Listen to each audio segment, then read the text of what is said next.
अरसलान सईद को आ रही है जी, और मोहम्मद अकबर को भी आ रही है। चलो ठीक है, thank you, thank you, thank you. कल के लेक्चर में से कोई क्वेश्चन जी? Any question from the yester lecture? जी, जी रेहान। अस्सलाम वालेकुम सर। अस्सलाम। सर मैं ये पूछना था सर, जब हमने बिल्डिंग से किराया वगैरह लेना है सर, वो हाँ जी, यानी कि पार्टली किराए पे हो या सारी सारी किराए पे होनी चाहिए वो? जितने भी किराए पे हो, पार्ली भी हो सकती है। आधे आधे घर में मैं रह रहा हूँ, आधे घर में मुझे इनकम फ्रॉम प्रॉपर्टी आ रही है। नीचे वाले पोर्शन में खुद रह रहा हूँ, ऊपर वाले पोर्शन में मैंने किराए पे दिया हो, तो इनकम प्रॉपर्टी होगी वो। ठीक है सर। सर और मैंने पूछना था कि सर, जी। जब आपने कल करवाया था कि जब कॉन्ट्रैक्ट रीन्यू होता है उसमें हम्म। सर, अगर आपने फर्दर सिक्योरिटी फी पे की है सर, उस केस हम्म। में हम कैसे ऐड करेंगे फिर सैलरी उस में? उसको पिछली प्लस उसको फिर डिवाइड बाय 10 करके ऐड कर देंगे। सर पिछली में सिर्फ 5 लाख में से हम टैक्स दे नहीं चुके होंगे पहले 2-3 साल का नहीं, जितना भी? नहीं, वो दे चुके होंगे ना। वो 5 लाख का तकसीम 10 50 50 हजार आ रहा है ना। Yes sir. अब नई सिक्योरिटी वो कहता है मुझे 2 लाख सिक्योरिटी और ऐड कर दो, यस सर। तो 20 हजार और ऐड हो जाएगा। वो यस। अगला 2 लाख जिस साल मिलेगा ना, वो फिर आगे 10 साल और चलेगा। नहीं सर, मैं समझ रहा था इस तरह नहीं होगा, जैसे 5 लाख आपने पहले पे किया हुआ है, यानी कि हम्म। पहले एडवांस सिक्योरिटी जमा कराई है आपके पास, मेरी बात सुनो, जिसमें? मेरी बात यस सुनो, सर। मेरी सुनो। Leave it. आप मैंने 5 5 साल के लिए एग्रीमेंट किया, 5 लाख सिक्योरिटी देके। Yes sir. मुझे 5 साल तक कितना टैक्स लग गया? 2.5 लाख। Yes sir. 5 साल बाद मेरा कॉन्ट्रैक्ट रिन्यू किया, वो कहता है मैंने सिक्योरिटी 7 लाख कर देनी 5 की बजाय। Yes sir. अब जो 2 लाख का 20 हजार होगा ना, यस सर। वो ऐड होगा। ठीक है ठीक है सर। ठीक है, आप समझ गए? Yes sir. वो पिछला भी 50 हजार चलता आ रहा है। Yes sir. अभी 50 हजार में से 2.5 लाख टैक्स हुआ है सिर्फ।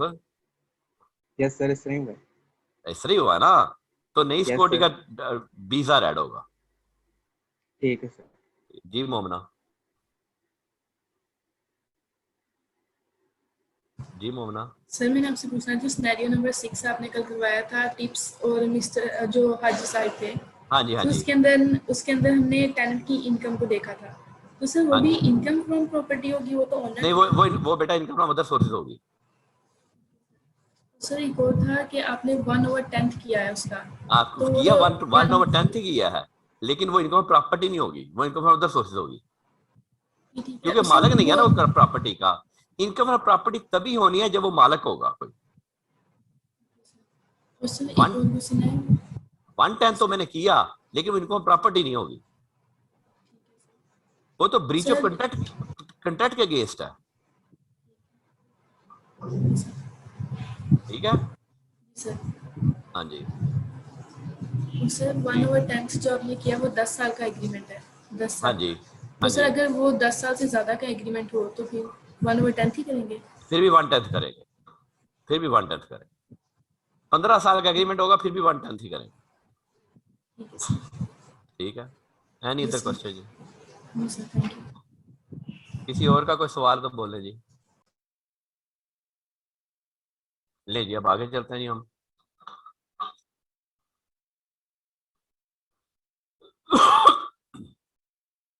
ये rent of property is not taxable as income of property. यानी हमें कुछ नजर आता है कि ये जनाब जो प्रॉपर्टीज हैं वो इनकम प्रॉपर्टी है, लेकिन लॉ कहता है वो इनकम प्रॉपर्टी नहीं होंगी। फॉर एग्जाम्पल एनी बिल्डिंग, सबसे फॉर एग्जाम्पल नहीं, ये तो लॉ ने बात कर दी, सॉरी, फॉर एग्जाम्पल कह रहा हूँ। Any building which is let out together with the plant machine installed therein shall not be taxable under the head income of property, rather it shall be taxable income of other sources. बेटा ये देखो, ये इस जमीन land है, land के ऊपर hall बना हुआ है, एक हॉल है, ये मैंने किराए पे दे दिया, तो क्या होगा? Income from property. लेकिन अगर ये एक लैंड है और इसके अंदर हॉल है, बड़ा हॉल है, इसके अंदर मशीनरी लगी हुई है, से पावर लूम्स लगी हुई है, पावर लूम्स लगी मशीनरी है, और ये मैंने पूरा किसी को किराए पे दे दिया। मैंने फैक्ट्री लगाई, मैंने फैक्ट्री लगाई, मुझसे फैक्ट्री नहीं चली। वो एक बंदा कहता है मुझे ये फैक्ट्री ठेके पे दे दो। मैं कहा अच्छा यार, तुम ठेके पे ले लो, तुम रेंट पे ले लो, इंक्लूडिंग मशीनरी, इंक्लूडिंग मशीनरी। यहां से जो मुझे पैसे आएंगे वो बेटा इनकम फ्रॉम अदर सोर्सेज होगी, वो इनकम फ्रॉम प्रॉपर्टी नहीं होगी। क्यों? उसके जो लीज की मेजर अमाउंट होगी वो किस चीज की होगी बेटा? वो मशीनरी की होगी, वो हाल शाल की नहीं होगी, वो major major amount consider machinery की होगी। तो that is the income from other sources, not income from property. अगर शर्त क्या है? Together with the plant and machinery, together with the plant and machinery. ये देखो ना, उसने कहा है जिनी फैक्ट्रीज घी मिल्स को किराए पे दे दें। उसके बाद वो कहता है जी any agriculture building whose income is treated as agriculture income. अच्छा ये बात आप समझे। आपने जो लफ्ज सुना होगा डारा, एग्रीकल्चर लैंड होती है जनाब, एग्री लैंड गांव में अक्सर होती है। एग्री लैंड है ही गांव में होती है, एग्री लैंड शहर में तो होती नहीं है। एग्री लैंड के साथ आगे कोई स्टोर हाउस बना होता है अक्सर, स्टोर हाउस जहां पे वो कोई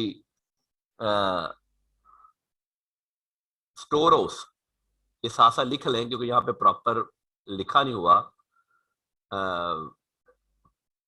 आई कैक में नोट्स में। इसको हम बोलते हैं डारा, इसमें फसल वगैरह स्टोर करते हैं। शर्त क्या है कि वो बिल्कुल एग्रीकल्चर लैंड के साथ हो। लॉ ने लिखा हुआ है एग्रीकल्चर लैंड के बिल्कुल साथ हो।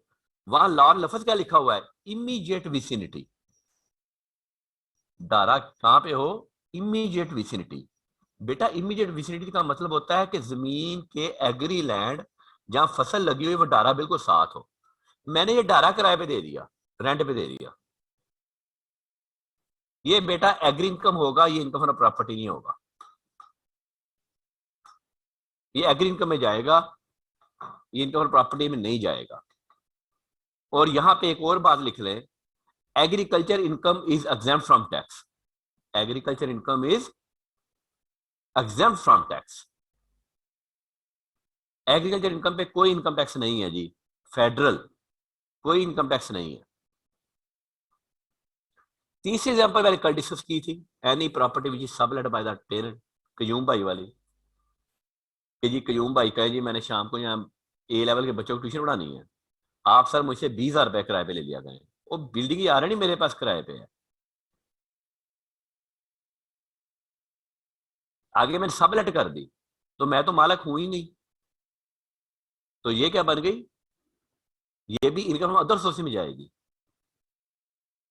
यानी ये मेरी रूटीन की इनकम में ऐड हो जाएगी है, क्योंकि मुझसे आप लोगों से भी पैसे आ रहे हैं, ये मुझे 20,000 कयूम भाई भी देंगे, ये मेरी नॉर्मल इनकम होगी, मैं टोटल के ऊपर टैक्स दे दूंगा। These incomes are not taxable under the head income from property.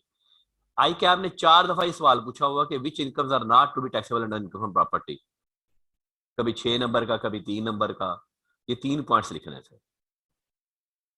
Any question up to here? Any question up to here?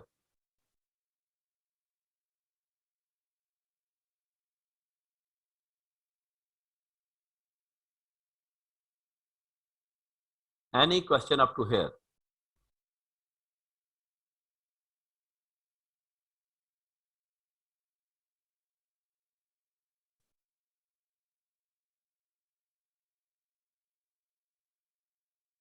Any question up to here बेटा?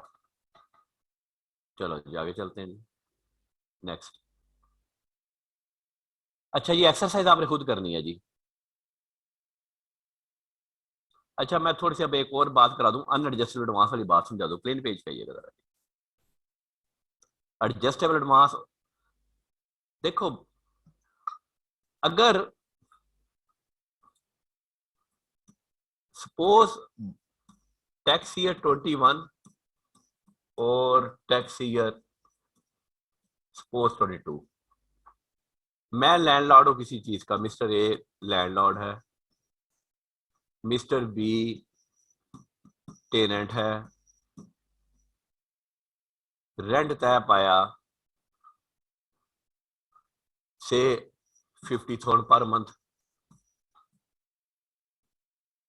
और सिक्योरिटी तय पाई से ₹1 लाख। अच्छा मुझे उसने कहा 2 ईयर्स का रेंट इकट्ठा दे दिया, 2 ईयर्स रेंट रिसीव्ड इकट्ठा ही दे दिया ऑन जुलाई 1 2020 को उसने मुझे 2 साल का इकट्ठा रेंट दे दिया। कितना रेंट दे दिया जी? उसने मुझे 12 लाख रुपया दे दिया। 1 साल का 6 लाख बनता था।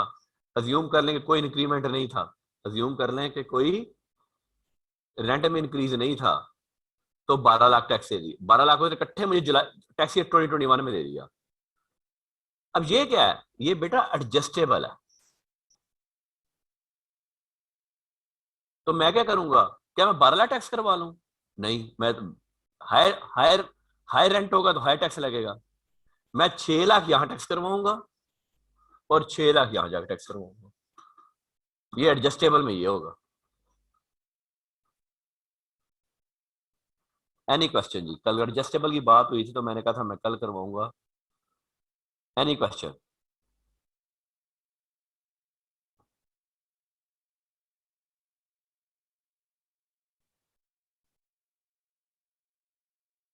एनी क्वेश्चन जी? ये बिल्कुल अकाउंटिंग की छोटी सी, जिसको अकाउंटिंग की समझ है वो, ये बात बड़ी सिंपल है। चलें जी आगे चलते हैं जी।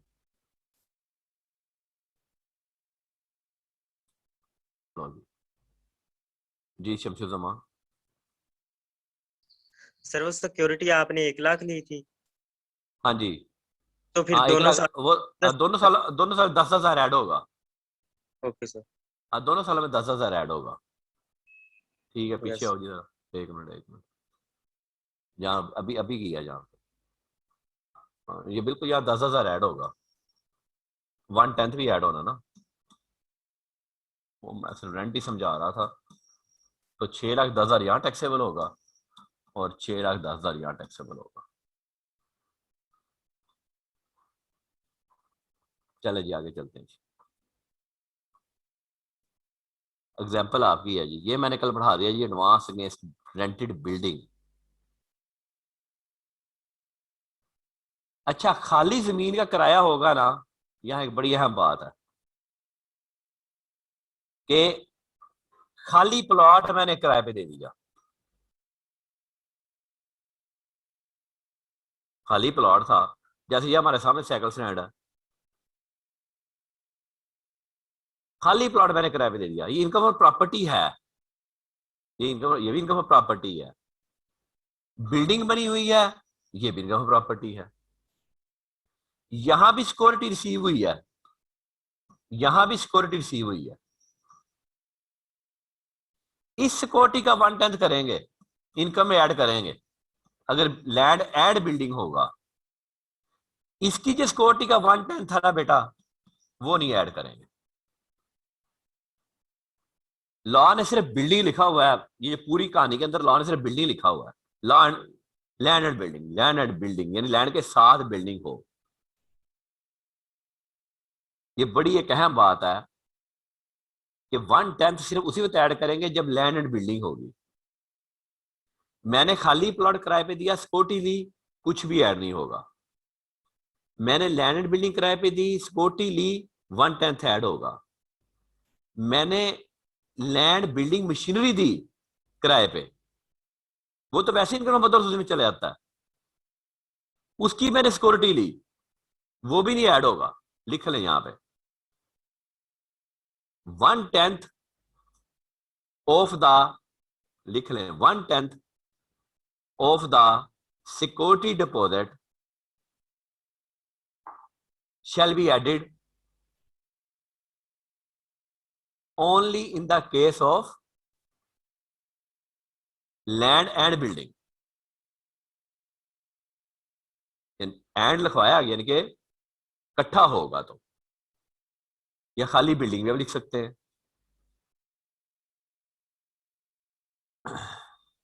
एनी क्वेश्चन जी? अच्छा, ये पूरी स्टोरी बेटा मैंने कल आपको पढ़ा दी है। चले आगे चले जी। ये पूरी स्टोरी कल मैंने एग्जाम्पल के साथ पढ़ा दी है जी। ये पूरी एग्जाम्पल 5 ये मैंने खुद अपने हाथ से एग्जाम्पल करके दे दी है आपको। आगे चले जी। एग्जाम्पल 6,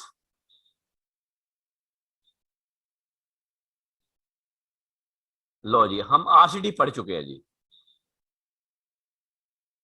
आरसीडी में क्या क्या शामिल है जी, को बताएगा जी? Raise your hand please. RCD में क्या क्या शामिल है?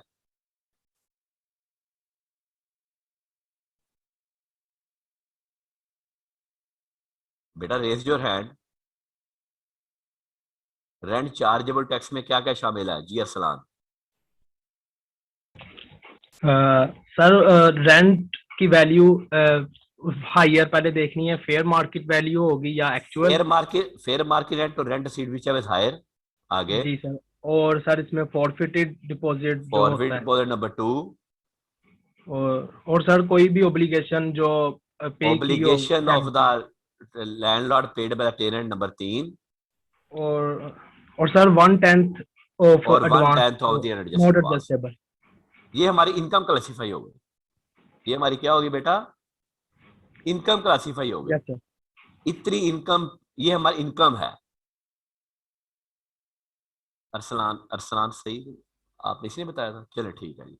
किसी का कोई सवाल है यहाँ पे बोले जी, फिर हम आगे चलते हैं जी। मंडे को आपका टेस्ट भी है 2 बजे।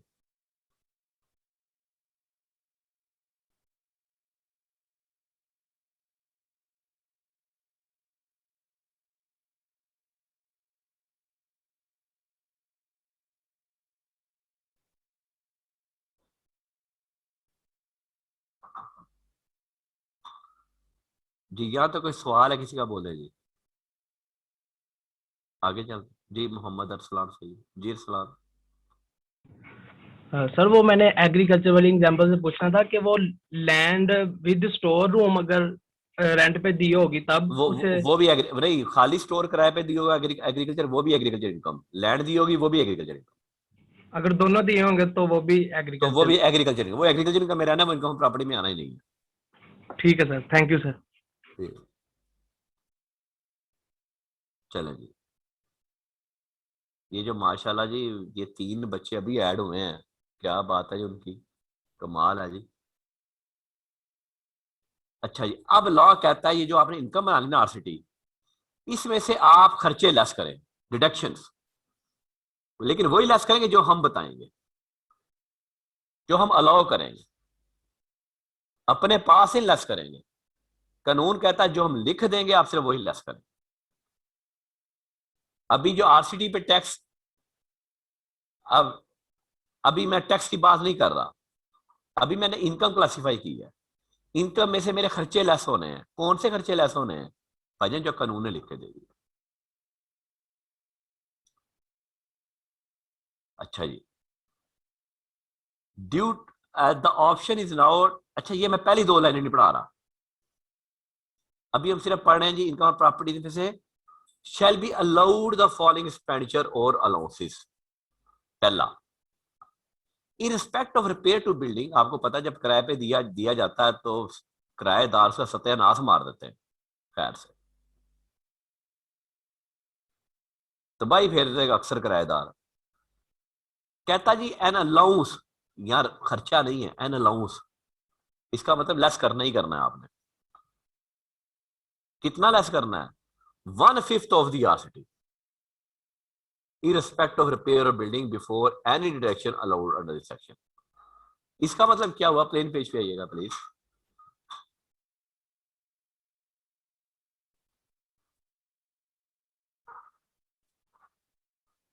आरसीटी मेरा बना जी से रेंट रिसीव्ड 5 लाख से 1/10 मेरा बना जी 1 लाख से 450 डिपॉजिट मेरा बना जी 50,000 से,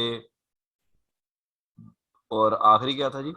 वो liability of tenant, liability of landlord, वो से बना जी 50,000। ये टोटल मेरा बन गया जी 7 लाख आरसीटी। आरसीटी मेरा बन गया 7 लाख। लॉ पता क्या कहता है?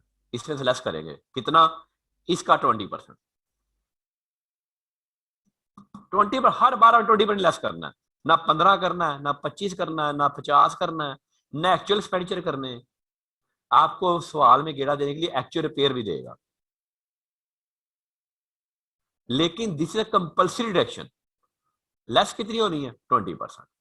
आपने एक्चुअल रिपेयर नहीं देखनी, आपने एक्चुअल रिपेयर देखनी नहीं है क्या लिखा हुआ है। आपने सिंपल आरसीडी का 20% कितना बन गया भाई? 1,00,000, 1,40,000। आपने 1,40,000 लेस कर दिया। रिपेयर अलाउंस, इसलिए इसको क्या कहा जाता है? Repair allowance. खर्चा नहीं कहा जाता, अलाउंस 20%। सवाल में एक्चुअल रिपेयर दी गई 1,00,000, आपने 40 लेस करना है। सवाल में दी गई 180, आपने 40 लेस करना है। Any question? This is a compulsory deduction, this is a compulsory deduction.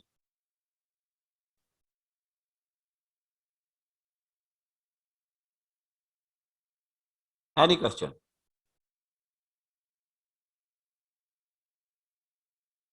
लो जी, अब अगली डिडक्शन डिस्कस करते हैं। अच्छा, ये भी हो सकता है कि आपने जो बिल्डिंग किराए पे दिया वो उसकी इंश्योरेंस करवाई हो। लाइफ इंश्योरेंस भी होती है, बिल्डिंग इंश्योरेंस भी होती है, कैश इंश्योरेंस भी होती है, आपको पता स्टॉक इंश्योरेंस भी होती है। मैंने वो बिल्डिंग इंश्योरेंस करवाई हुई है, तो अगर मैं उसका कोई प्रीमियम पे करता हूं,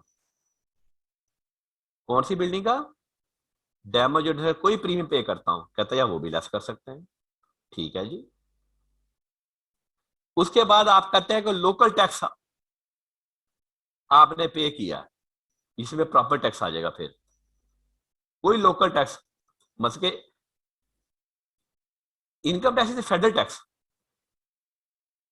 income tax is a federal tax. Punjab government ने को टैक्स लगा दिया, लोकल अथॉरिटी ने को टैक्स लगा दिया आपके रेंटेड बिल्डिंग के ऊपर, तो कहता है आप वो भी लेस कर सकते हैं। ग्राउंड रेंट, ग्राउंड रेंट क्या होता है? प्लेन पेज पे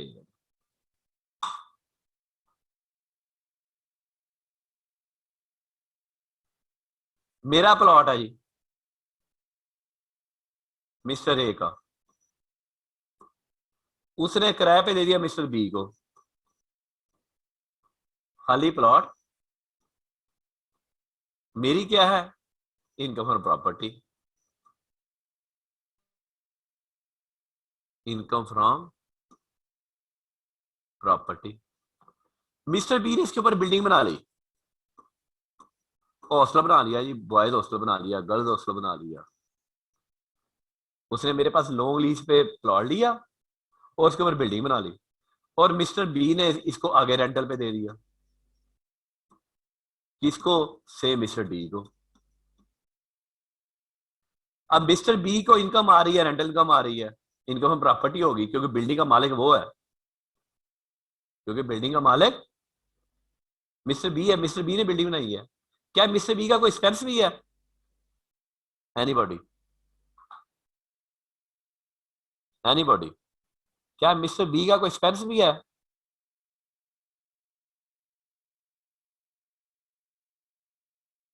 बोलो यार। मिस्टर बी ने मिस्टर ए को ये ग्राउंड का किराया नहीं देना, मिस्टर बी ने मिस्टर ए को ग्राउंड का किराया देना ना, तो इसका एक्सपेंस हो गया। वो कहता है इसकी रेंटल इनकम में से ये ग्राउंड का किराया लेस करेंगे, इसको कहते हैं ग्राउंड रेंट। कोई सवाल बोल जी आप, ग्राउंड रेंट समझ आया कि नहीं आया, कि ग्राउंड रेंट होता क्या है? Any question? Any question? सोए हुए सारे यार। जी मोशर जुबेद। अस्सलाम वालेकुम सर। वासलाम। सर ये जो आपने ग्राउंड रेंट की बात की है सर, ये इसके अंदर ये है कि पीछे कोई हमने किसी से रेंट पे वो ग्राउंड यानी कि वो जगह ली हो, या ऐसा भी हो सकता है कि कई बिजनेस ऑपरेट करते हैं वो उन्होंने जगह के अपना निकालना होता है सारा, ये वाली चीज, यानी कि वो क्या कर उसका भी सकते हैं कि ये जगह अगर होती तो इसका भी किराया था, या उस बंदे का एक होना लाजमी है कि जिसको हमने पे करनी है। हाँ लाजमी है पे करना जी, जाहिर है। जैसे मैं यहाँ साइकिल स्टैंड के ऊपर मैं बिल्डिंग बना लूँ, ये जमीन मेरी नहीं है, ठीक है ना? ये मेरी नहीं है भाई, ये जगह। तो इसके ऊपर बिल्डिंग लगा दो, मुझे ग्राउंड का जो इस ग्राउंड का किराया देना पड़ेगा, मेरा एक्सपेंस ही है ना। ठीक होगी। शमशुजमा। सर जो लैंड है उसकी ओनरशिप मिस्टर ए के पास है और बिल्डिंग की हाँ, ओनरशिप वो मिस्टर मिस्टर बी बी के ने। पास। हाँ जी, जी ठीक है। यही हाँ बिल्कुल ऐसे ही है, लैंड की ओनरशिप मिस्टर ए के पास है, बिल्डिंग की ओनरशिप मिस्टर बी के बी पास की। है। मिस्टर बी, अब हम किसकी इनकम की बात करें? मिस्टर बी की बात करें। मिस्टर बी को बिल्डिंग किराए पे देने से इनकम आई, वो इनकम प्रॉपर्टी है, और जमीन का वो किराया दे रहा है, वो उसका एक्सपेंस है। आगे चलो, उधर आओ जी। Ground rent. अच्छा जी, अब ये तीनों चीजें एक जैसी हैं जी। ये आगे चलेंगे, और ये बस लॉ ने जरा ज्यादा एक्सप्लेन कर दिया है, लेकिन चीजें, मैं कोई घर, मैंने लोन लेके घर बना लिया। मैंने क्या किया? लोन लेके घर बना लिया। हाउस बिल्डिंग से लोन मिल जाता है, किसी बैंक से लोन मिल जाता है, कहीं से लोन मिल जाता है। मैंने लोन लेके घर बना लिया। अब लोन की क्या करनी पड़ती है? किस्तें देनी पड़ती है। लोन की क्या देनी पड़ती हैं? किस्तें देनी पड़ती हैं। ठीक है जी। किस्तों में जब आप लोन लेते हैं तो आप वापस क्या करते हैं, इसको बताएगा जी। आप वापस क्या करते हैं जी? अरसलान सही। Sir principal plus interest. Principal plus interest. अब जो वो इंटरेस्ट मैं वापस पे करूंगा ना, लॉ कहता है आप उसमें से लेस कर दें। जो आप मार्कअप पे करेंगे, उस बिल्डिंग को मोर्गेज रखवा के, जो कि आपने किराए पे दी हुई है, मैंने जमीन ली, जमीन लेके मुझे बिल्डिंग बनाने के लिए मेरे पास पैसे नहीं थे, मैंने बैंक से वही लैंड मोर्गेज करवाई। लैंड मोर्गेज करवा के मैंने वो बिल्डिंग बनाई पैसे लेके। अब मैंने वो बिल्डिंग किराए पे दे दी। अब मुझे बैंक को वापस करना है, प्रिंसिपल भी वापस करना है, और मार्का भी वापस करना है।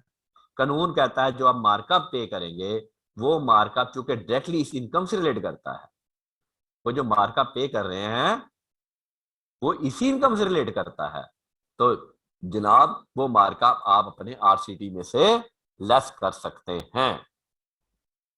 उसको आप मार्कअप का नाम दे दें, उसको आप शेयर ऑफ प्रॉफिट का नाम दे दें, उसको आप यील्ड का नाम दे दें, उसको आप प्रीमियम का नाम दे दें, जो मर्जी नाम दे दें।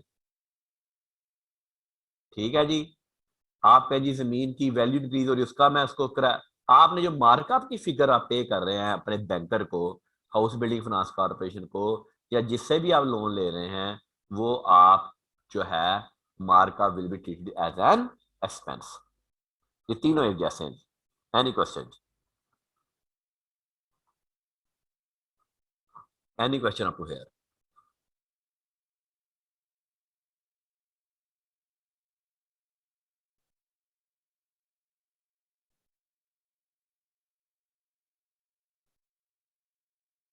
चलें जी, आगे चलते हैं जी। Any expenditure Any expenditure paid or payable by a person taxpayer for legal services required to defend the complete title। ओ भाईजान, मैंने कोई किराए पे दिया हुआ था, कब्जा हो गया, अब मैंने वकील कर लिया, कब्जा छुड़ाना है, या कोई रोला पड़ गया, ठीक है ना जी, तो मैं वकील की जो फीस दूंगा, ला कहता आप वो भी लेस कर सकते हैं। अपनी प्रॉपर्टी के टाइटल को डिफेंड करने के लिए कोई आपके लीगल एक्सपेंडिचर आते हैं, तो आप वो भी लेस कर सकते हैं।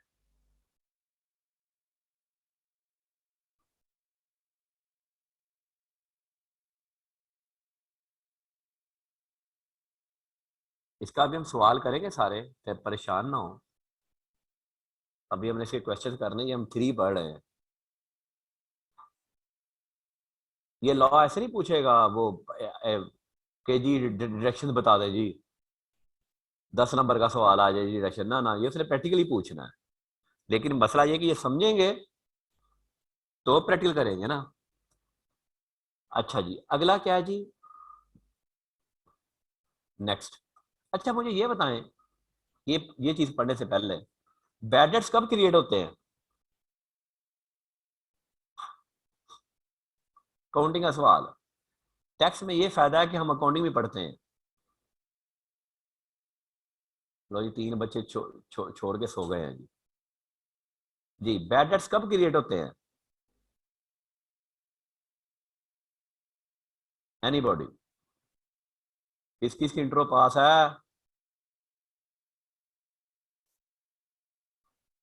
हाँ जी अरसलान सईद, मुबशर जवेद को, चले मुबशर जवेद को बात करते हैं। जी मुबशर। सर जब हमने किसी को उधार दिया हो। उधार दिया हो तो पहली एंट्री क्या होती है जब उधार सर देते हैं? तो receivable, debtor to sale, receivables की। डेटर टू सेल, ऐसे ही है। Hello, yes sir. जब मैंने डेटर टू जी जी। Sale entry, debtor to sale entry डाल ली तो इसका मतलब है मैंने इनकम बुक कर ली। यस डेटर टू सेल की एंट्री का क्या यस मतलब है? मैंने इनकम बुक कर ली, यस सर। उसके बाद एंट्री आएगी ना बैड डेट्स की। Yes sir. ठीक, ठीक है ना? बस यही बात समझानी थी मैंने यहाँ पे। चलो ठीक है, थैंक यू। पहले इनकम बुक होगी, बाद में बैड डेट्स की एंट्री डलेगी। अब यहाँ पे वो क्या कहता है, कहता है ताड़ा को किराया मार के दौड़ गया, आपका को किराया मार के दौड़ गया, तो कहते हैं इसको लेस कर ले। लेकिन शर्त क्या है, पहले आप इनकम तो बुक की हो आपने, पहले आप रेंटल इनकम बुक की हो तो आप किराए बैड डेट्स लेस करेंगे ना। किराए के भी बैड डेट्स हो सकते हैं, लेकिन उसकी शरायत है, ऐसे नहीं है। शरायत क्या है कि भाईजान वो किराया मार के वाकई दौड़ गया, आप ये ना कहें भाईजान बैठा भी तो मैंने किराया भी नहीं दे रहा, वो बदमाश है जी। ये कोई टेनेंसी बोनाफाइड, किराया मार के दौड़ गया हो। अगली शर्त क्या है, वो आप उसको कहें कि वो आपकी किसी और प्रॉपर्टी में ना रह रहा हो। आप कहें जनाब वो प्रॉपर्टी ए में से दौड़ गया, प्रॉपर्टी बी में बैठा है, वो भी मेरी प्रॉपर्टी है। फिर आपने उसके खिलाफ लीगल प्रोसीडिंग शुरू कर दी हो, ऐसे नहीं है, उसका सबूत भी देना पड़ेगा। तो ये जो किराए का बैड डेट्स है ये आसानी से नहीं मिलता, बकायदा आपको दिखाना पड़ेगा कि आपने वाकई दौड़ा हुआ है। दूसरा, वो आपकी किसी और प्रॉपर्टी में ना बैठा हो। तीसरा, आपकी प्रॉपर्टी वो खाली करके वाकई दौड़ गया हो। चौथा, आपने लीगल प्रोसीडिंग के खिलाफ की हो। पांचवा, आपने उसकी इनकम पहले बुक की हो। कभी एंट्री डायरेक्ट नहीं होती बैड डेट्स टू डेटर, पहले सेल बुक होती है तो बैड डेट्स क्रिएट होते हैं। तो ये सारी कंडीशंस हैं, फिर आपको जो है वो ट्रीटेड एज एन एक्सपेंस, अगर आप ये सारा कुछ साबित कर देंगे किसके आगे, टैक्स ऑफिसर के सामने। जी सुएब बाजवा। सर अगर हमें बैड डेट मिल गया और उसके बाद वो अमाउंट रिकवर हो जाए फिर दोबारा टैक्स हो जाएगा, रिकवर हो जाएगी। तो जी सर। ठीक है, अगर आपके बैड डेट्स हो गए, आपको बैड डेट्स अलाउड हो गए, फिर दोबारा वो आपको वो मालिक वो किराएदार आपको पैसे देने आ गया, तो वो आपकी दोबारा इनकम में शामिल हो जाएगा। Okay sir. आगे चलते हैं जी। Where any unpaid rent allowed as tax is wholly partly recovered, ये बात आगे। ठीक है, दोबारा वो टैक्स में शामिल हो जाएगा। फिर आप वो कहता है जी कोई एक्सपेंस आपको अलाउड हो गया था लेकिन सब्सिक्वेंटली आपने वो एक्सपेंस पे नहीं किया।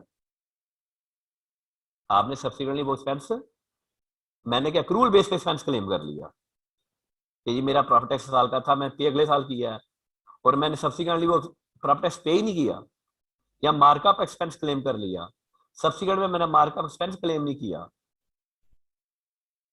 ठीक है जी, तो कहता है जी कि वो कब कब जाके दोबारा इनकम में शामिल हो जाएगा।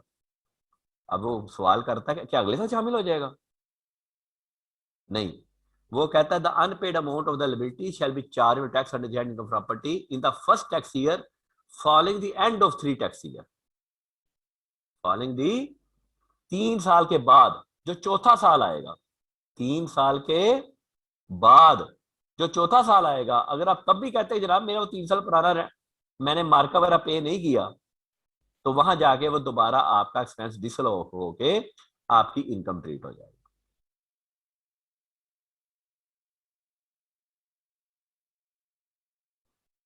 लेकिन वही आप 5वें साल में जाके दोबारा पेमेंट आपको करनी पड़ जाए तो कहता फिर एक्सपेंस क्लेम हो जाएगा कि मैंने इस साल टैक्स ईयर 20X1 में मैंने एक्सपेंस क्लेम किया कि पेएबल है, मुझे अलाउड हो गया। अब मैंने tax year 20X2, 20X3, 20X4 अगले 3 सालों में मैंने वो डी पे किया, 2, 3, 4 में पे नहीं किया, तो कब जाके इनकम बनेगा? 5 में बनेगा इनकम। और अगर मैंने 6 में जाके दोबारा पे कर दिया, मैंने कहा ओ जो 1 से रिलेट करता था, मैंने 6 में आगे पे कर दिया, वो कहता दोबारा एक्सपेंस क्लेम कर लो।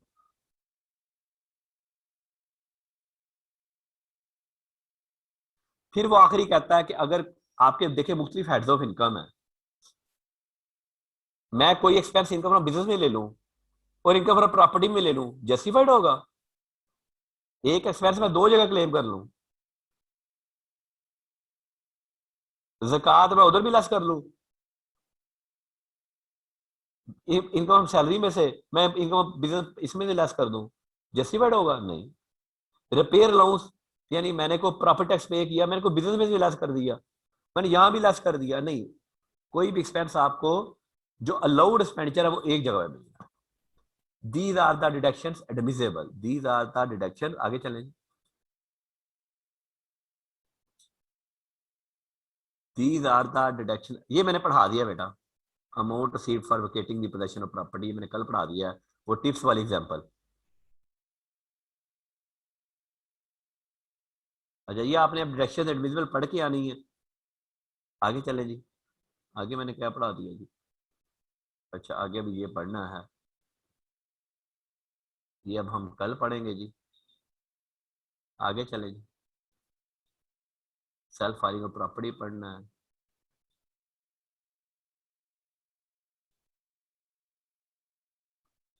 नहीं जी, अब एक चीज मैं सिर्फ और बता दूं, यहां पे आपके पास ऑप्शन है, प्लेन पेज पे दे,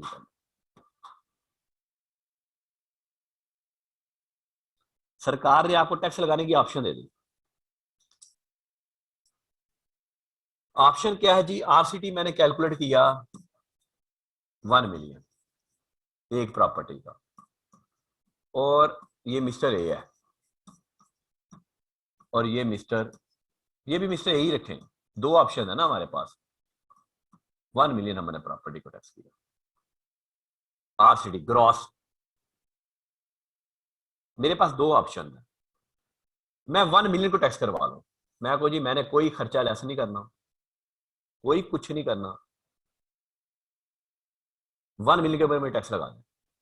इसके रेट है बेटा सेपरेट ब्लॉक ऑफ इनकम, इसके रेट ही लेना है इनकम प्रॉपर्टी के ऑफ इनकम। जरा वो उसके ऊपर आइएगा जी, रेट्स के ऊपर आइएगा। ये जी मैं कहता हूं मैंने कोई खर्चा लेस नहीं करना, मुझे आप 1 मिलियन के ऊपर टैक्स लगा दें। 1 मिलियन के ऊपर टैक्स बनता भी कितना है जी? 60,000 60,000 रुपये टैक्स कहता मैं कहता मुझे लगा दूंगा, मैं 60,000 रुपये देने को तैयार हूं। These are the tax rates for income from property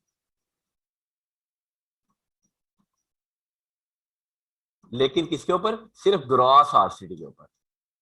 gross RCT यानी कि जो इनकम कैलकुलेट की हमने, कोई खर्चा लेस नहीं करना। दूसरी ऑप्शन मेरे पास क्या? सरकार ने ऑप्शन दे दी, कहता जो मर्जी कर ले, जो दिल करता है आपका कर ले। तो मेरा दिल क्या करेगा? यहाँ पे टैक्स कम बनता होगा वो करूंगा।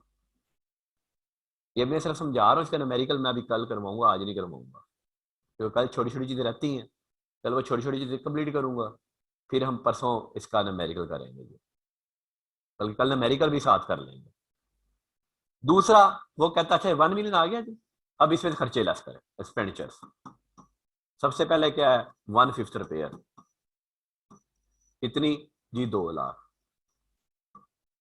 जी। Property tax less, property tax को दिया हुआ है से जी 50,000, वो भी लेस करें जी। कोई और एक्सपेंडिचर है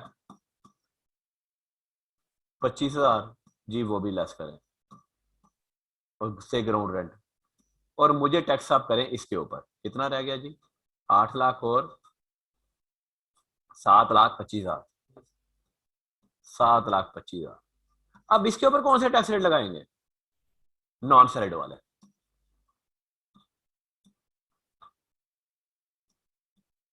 नॉन सैलरीड वाला टैक्स रेट लगाएंगे। जो सा टैक्स कम बनेगा मैं वो दे दूंगा, मेरी मर्जी है जी, जो सा मर्जी दे दूं। एनी क्वेश्चन जी?